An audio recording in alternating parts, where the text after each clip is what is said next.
Muy buenos días a todos los presentes, en especial al profesor, al docente Luis Alberto Bulfe Vega. Muy buenos días. Este es el trabajo que mi grupo y yo vamos a presentar. Bueno, en este caso me va a ver a mí hablando sobre eh, este caso para el curso de modelamiento y simulación de procesos con la heladería Oasis Cream. Bueno, vamos a comenzar una vez. Primero veamos el caso. El local Oasis Cream ha decidido atender 10 horas al día. Se realiza un estudio de tiempos en una jornada laboral normal a los 180 clientes del día. O sea, 180 clientes llegaron a la tienda ese día, como muestra estadística. Y con estos datos podemos calcular los intervalos, rangos, amplitud y la frecuencia para obtener nuestras tablas de datos. La heladería ofrece cualquier sabor en tamaños pequeño, mediano y grande.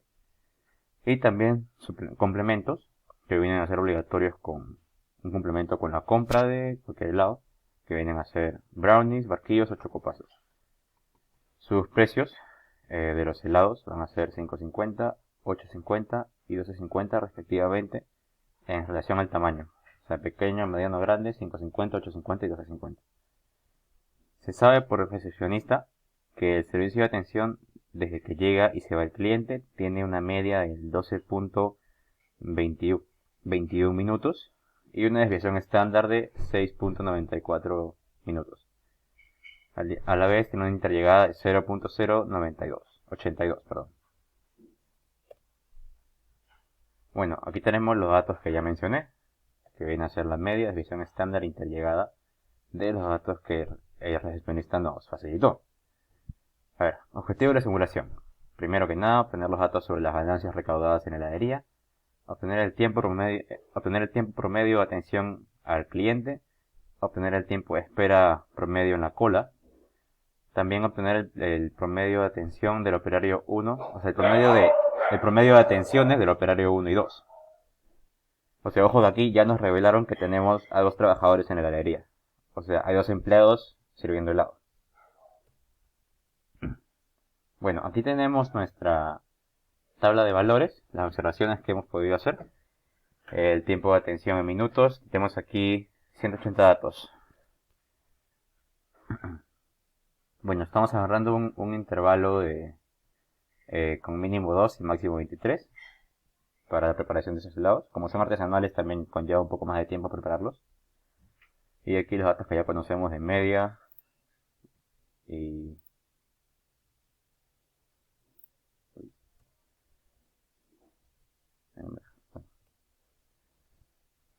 bueno, ya tenemos esto acá, los datos. Con esos datos podemos agruparlos en intervalos. Aquí tenemos nuestra tabla de intervalos, el valor mínimo de cada uno. Bueno, esto de aquí, ¿cómo lo hallamos? Primero que nada, tenemos aquí el mínimo y el máximo. Ya sabemos que el mínimo es 2 y el máximo 23. Por ende ya sabemos el rango, que viene a ser 21. Conociendo este rango, podemos...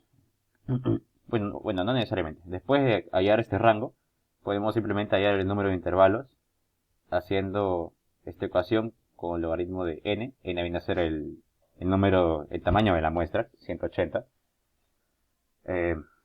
Operamos esta fórmula y nos da 18.25 y lo aproximamos hacia el techo porque si no estaríamos dejando valores afuera si agarramos en 18. Tenemos 19 intervalos, aquí lo pueden ver claramente del 1 al 19.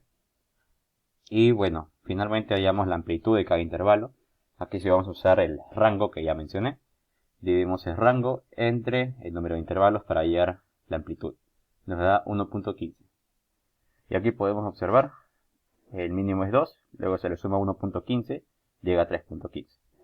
Simplemente aquí con la expresión frecuencia, podemos hallar el conteo, o sea, la frecuencia, que conlleva este intervalo en nuestra tabla anterior, en esta tablita de acá.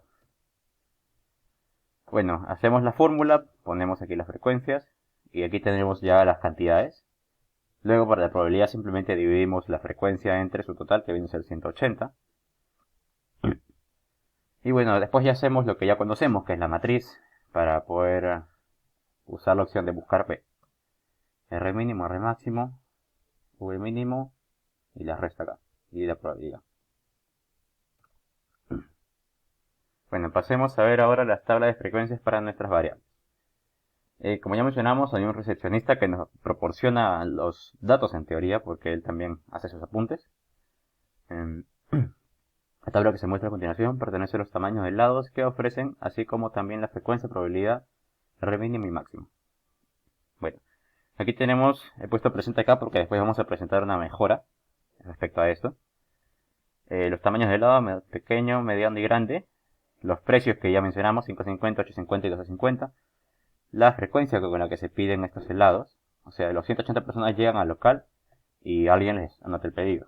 Y por eso sabemos que ya pequeños hay 135 pedidos, medianos 15 y grandes 30. Eso no significa que se vayan a servir 180, solo que se tomaran 180 pedidos. Luego la probabilidad que es dividiendo y al final la matriz que ya sabemos cómo fabricar. Sabemos cómo ya armar. Ya. La tabla que se muestra a continuación es la de complementos que se añaden a los helados, así como también la frecuencia, probabilidad, R mínimo y máximo.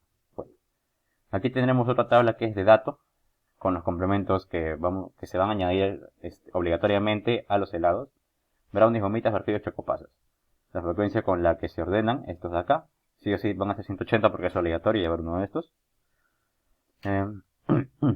Y bueno, no hay mucho más que añadir. Sabemos cómo hallar la probabilidad y la matriz para poder usar a buscar B. Luego también tenemos la tabla de elección de medio de pago. Cuando el trabajador también les toma su pedido, ahí mismo le pregunta por qué medio va a pagar y por eso también tenemos estos datos. Bueno, tenemos efectivo, Yape, Visa, PayPal, Mastercard. El más frecuente obviamente va a ser efectivo y Visa. Y bueno, la misma historia que con lo anterior. La probabilidad, dividiendo, y la matriz de datos para poder efectuar el buscar ver. Aquí tenemos ya nuestra tabla de simulaciones generadas. La tabla más grande que vamos a tener. Tenemos las llegadas. Si se dan cuenta, llega hasta 39. Del 0 a 39 hay 40 valores. Se atendieron hasta 40 personas. Y concuerda con los datos si se dan cuenta. Porque acá el último dato reloj es 407. 407. A ver. 407 si lo dividimos. Perdón que tengo mojada la pantalla. 407 si lo dividimos entre 60 me da 6.8 casi de horas. O sea, 6.8 horas que se va a estar atendiendo, digamos, un aproximado, pues 6.8 horas de atención pura.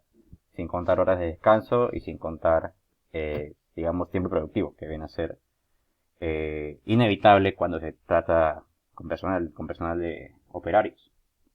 Bueno, tenemos esto, la hora reloj es la hora de arribo, tenemos el aleatorio, para la interllegada simplemente es usar la fórmula que ya conocemos, 1 entre interllegada por el logaritmo del aleatorio, si hallamos la interllegada.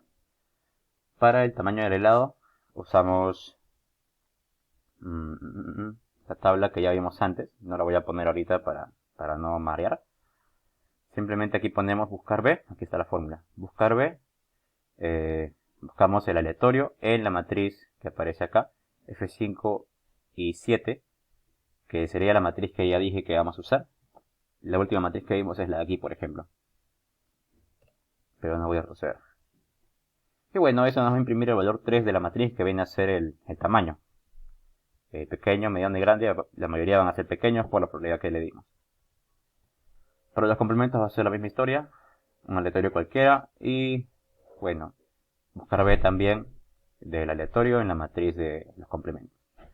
Igual medio de pago, un aleatorio y hacemos buscar B del aleatorio en la matriz que ya conocemos. Para el costo vamos a usar el aleatorio que está en el tamaño del helado. Aquí no podemos usar otro aleatorio porque si usáramos otro estaríamos diciendo que un helado grande puede costar tanto como uno pequeño, o sea, eso está mal. Por ende debemos usar el aleatorio del tamaño del helado, que es lo que abarca también el complemento. Bueno, ya conociendo todo esto de acá, vamos a ver el tiempo de atención. Tiempo de atención, delegamos un aleatorio, y luego tenemos el z, que viene a ser la inversa del aleatorio que ya hemos declarado. Para hallar el tiempo de atención, el tiempo neto, va a ser igual a, bueno, aquí no hemos puesto la fórmula, debemos ponerla. Va a ser igual a la desviación estándar. Esto aquí va a ser la desviación estándar, solo que no se llega a visualizar porque es muy poco espacio. Más el z de aquí. Ah, no, perdón, ¿qué hablo? Esta va a ser la suma de la media más la desviación estándar por z. Y así nos va a dar todos estos datos. Ahora, para explicar esto de la preparación, con dos operarios vamos a pasar al siguiente, para más detallado. Primero que nada, para poder armar bien este canchinfle, vamos a declarar el inicio. Bueno, primer paso, declaramos el inicio para cada operario, suponiendo que inician libres la jornada. Ya, el primer cliente que llega se va a ir directo al operario 1 en el tiempo reloj 0 y se va a demorar 11 minutos con 91 porque es el tiempo de atención, el neto. El siguiente que venga se va a dirigir al operario 2 y va a pasar la misma historia, solo que con un tiempo reloj diferente porque ya no está llegando primero. Y el final va a ser la suma entre el tiempo, la suma del tiempo y la hora de inicio. Ya. Segundo paso, hallamos el menor tiempo que viene a ser esta columna, comparando el mínimo final de ambos operarios por pedido anterior. O sea, ¿qué quiero decir? Para poder declarar toda esta columna de menor tiempo en fórmula, yo voy a poner la fórmula min de mínimos y voy a estar y voy a estar evaluando cuál de los finales, o sea, el final del operario 1 o final del operario 2, es el más pequeño. Dependiendo de cuál sea el más pequeño, se va a imprimir aquí ese valor. Por ejemplo, en este caso va a ser el final del operario 1. Acá está. No se imprime este final y no este final porque es más pequeño. Otra cosa que pasa es que cuando viene este tiempo acá, significa que el operario designado para este caso va a ser el operario que ya acabó, o sea, el operario 1 en este caso porque es el menor. En el tercer paso, si tenemos estos datos, podemos hallar la fórmula de inicio de ambos operarios evaluando el máximo entre el final anterior y el tiempo reloj. ¿Qué quiero decir? Aquí no aparece nada porque así es la fórmula, o sea, a ver cómo les explico. Para hallar la fórmula inicio de ambos operarios evaluamos el máximo entre el final anterior. A ver, en este caso, el final anterior vendría a ser este de aquí, el 11.91, y el tiempo reloj. A ver, el tiempo reloj en este caso, ¿cuál va a ser? El tiempo reloj en este caso va a ser 2.82 y el final anterior va a ser 11.91. El que sea mayor es el que va a bajar acá y en este caso es el 11.91. Por ende este número va a bajar acá al inicio. Aquí se ve claramente. Y lo mismo pasa con el B, solo que cambiando el final a el del operario 2. Cuarto paso, vamos a hallar la columna final. Vamos a declarar la fórmula de toda la columna final de ambos operarios, evaluando quién hará el pedido. En caso sea el operario 1, hacemos la suma entre el tiempo de atención en azul y el inicio del operario 1, que está en rojito. Ya. Aquí básicamente suceden dos cosas. Tenemos el final del operario 1, el de la parte izquierda. Miren qué nos dice. Hacemos la suma entre... Claro, o sea, si sabemos que ya va a trabajar el operario 1, como ya tenemos la columna de quién va a hacer el pedido, sabemos que va a ser el operario 1. Por ende, vamos a centrarnos en esa columna de 2. Si queremos hallar el final, simplemente sumamos el tiempo de atención, que ya calculamos en toda la columna, más el inicio, que también ya calculamos por fórmula en toda la columna. Ahí tenemos fácilmente la celda de final. Y simplemente replicando la fórmula lo tenemos en todo el cuadro. Para el operario 2, o sea, en caso estuviera evaluándose el operario 2, acá sucede otra cosa. El valor final simplemente baja. Baja porque simplemente está que entra a trabajar el operario 2 y no el operario 1. Bueno, ahora, paso 5. Ahora se va a cortar un toque. Tengo que filmar 2 veces.